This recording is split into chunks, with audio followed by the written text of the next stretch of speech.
ng small farmlands na malapit sa Tagaytay. Ito po, good location po ito.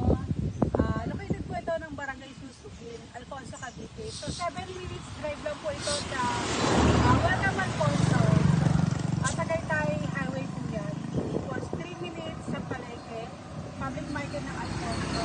Ito po same climate as Tagaytay kasi napakalapit niya sa Tagaytay. Meron tayong small cut dito.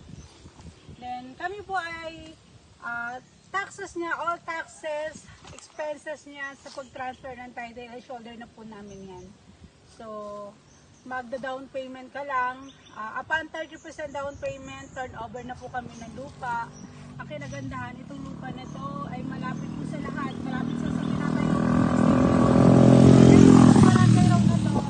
Shortcut po ito from Twin Lakes to Bypass Road. Yung bagong bukas na daan ng Alfonso hanggang Silang. So wala po tayong pangamba sa traffic pagka weekends kasi traffic din sa Tagaytay minsan pag weekend. So ito po ang shortcuts.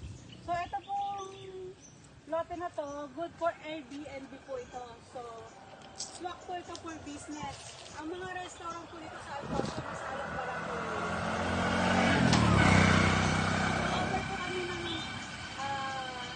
may down payment at mayroon po kami po nagbago po kami ng state payment. So good for 5 years po yan. 5 years wala po interest. So ito po napakalamig po na naman. Anytime po pwede kami mag-tripping. So DM lang kayo for your inquiry. Napakaganda po ng place. Malamig, mahangin. Alfonso po ito. So napakalapit po sa Tagaytay. So inquire lang po sa mga interested. Salamat!